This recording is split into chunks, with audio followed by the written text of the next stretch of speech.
Well, you've heard his name before. William Cogswell is a former state representative for Charleston who decided not to run for re-election and put his focus on the Charleston mayoral race. We welcome him now. Good to have you with us. You're born and raised in Charleston, and you've definitely seen things change over the years quite drastically. Sure. Let's start with the negative, if we could. Where has Charleston gone wrong, in your view?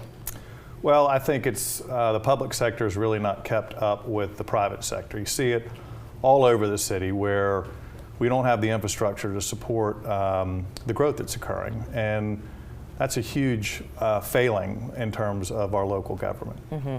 And if you were to be elected mayor, where would you make your first changes as far as that path moving forward? Well, on a couple of fronts. One, I think we need to coordinate a lot more with Charleston County, with Berkeley County, with the state delegation and with the federal delegation if we're going to actually solve some of these growing problems that we have, particularly when it comes to funding, because the city's budget is not going to cover the growing needs that we have. Okay, so how would you increase the budget? Well, again, you have to, these are regional issues. These are not just city issues. Mm-hmm. So we need to work and collaborate more with the county, with the state, and with the federal delegations on the plan and how we're going to pay for it. Yeah, you know, a lot of people say that if you are not growing, you're shrinking. Right. However, that has been a bone of contention for a lot of people. Sure. A lot of people who are new to Charleston, as well as those who have been generations here. Sure. So, in terms of development, now you yourself are a real estate developer. In fact, you're credited with reinvigorating the cigar factory and also figuring out what to do with the naval yard. But where are we having problems, and where do we then start to stem the flow of constant development on the peninsula and elsewhere? Sure. I mean, it's not just a peninsula issue. Yeah. It's all over the city and the region.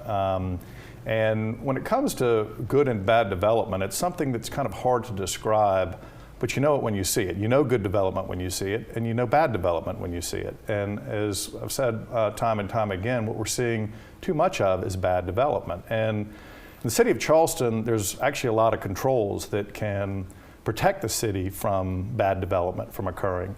That unfortunately has not happened over the past 5 to 10 years, and it's something that I would hope to alleviate, remedy. Can you be specific as to what you find to be bad development? Sure. I think a lot of the apartments that have been put up in recent years are put up by companies that have little to no connection to the region or to Charleston. They come here because of how strong our macroeconomy is, which is understandable.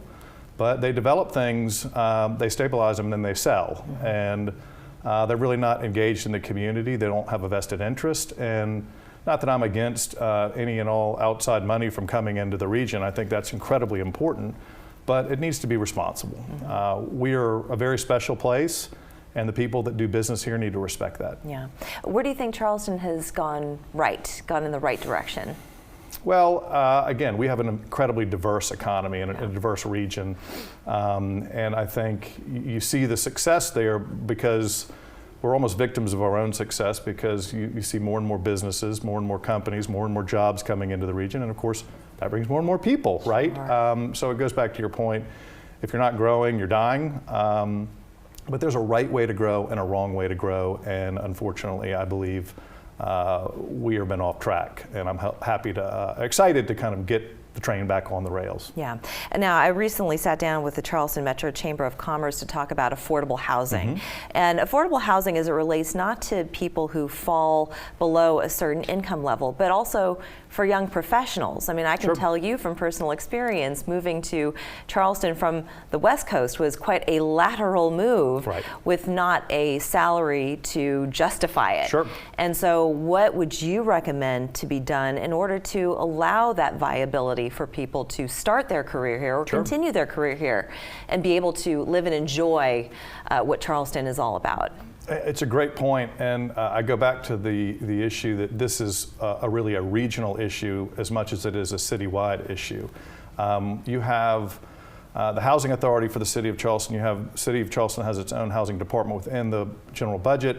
The county has a housing authority. North Charleston has a housing. I mean, they're all competing for the same funds. Yeah. And to me, you need to have a more regional approach to this, and I think the Chamber of Commerce in particular has addressed that, because you're right. I mean, it is across the spectrum in terms of especially entry-level jobs and even folks that are kind of mid-level jobs.